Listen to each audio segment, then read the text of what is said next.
Assalamualaikum warahmatullahi wabarakatuh. Saya Asep Saifullah dari Teknik Geologi FITB ITB. Akan menyampaikan kuliah GL 4015 Penginderaan Jauh Geologi. Topik 11, Penginderaan Jauh SAR, Segmen 2, Prinsip SAR.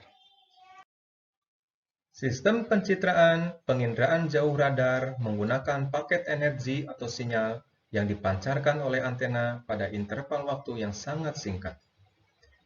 Paket energi yang dipancarkan ini kemudian berinteraksi dengan objek yang ada di dalam bentang alam, dan beberapa bagian energi tersebut dihambur balikan kembali ke sensor. Untuk melacak paket energi yang dipancarkan dan diterima, sistem radar menggunakan laju pengulangan sinyal yang ditransmisikan.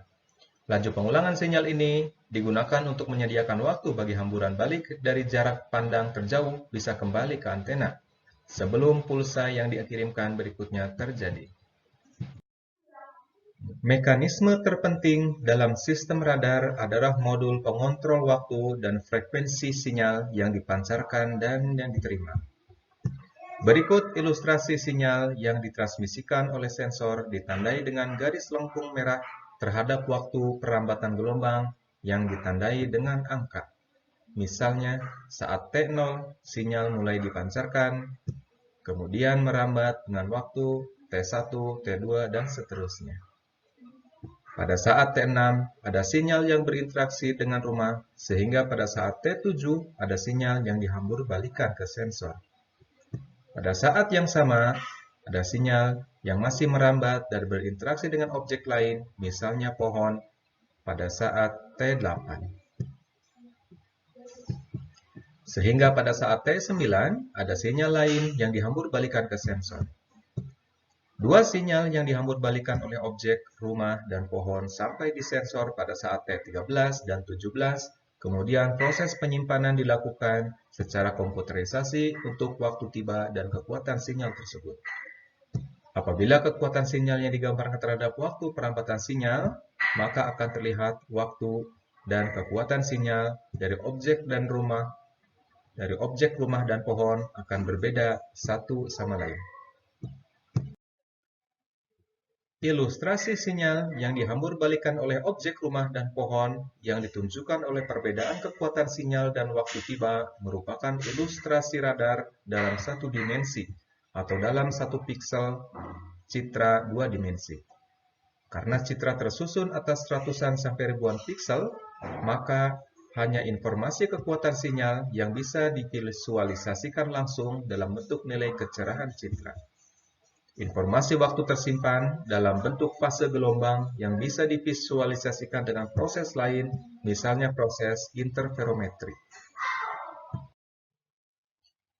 Kemajuan besar dalam penginderaan jauh radar adalah peningkatan resolusi searah wahana bergerak atau azimut melalui pengembangan sistem sintetik apertur radar.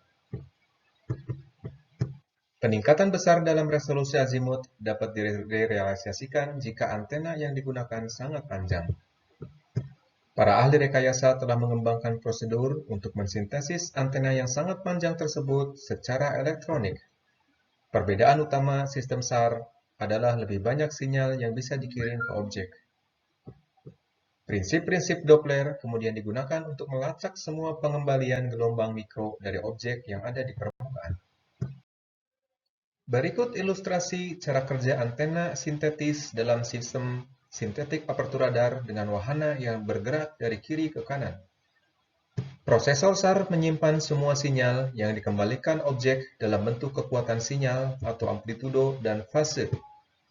Untuk periode waktu T dari posisi PRT1 ke PRT4, seiring perubahan arah pandang di sepanjang lintasan wahana radar, antena sintetis dihasilkan oleh pemrosesan sinyal dari PRT1 ke PRT4 tersebut. Hal ini menyebabkan bukaan sintetis lebar, sehingga seolah-olah antena yang digunakan sepanjang PRT1 ke PRT4. Dengan periode waktu T yang didesain tak terhingga, maka resolusi spasial yang sangat tinggi mungkin dicapai karena tidak tergantung lagi dengan panjang antena. Demikian kuliah GL 4015 Penginderaan Jauh Geologi. Kita akan bertemu kembali pada segmen berikutnya. Terima kasih.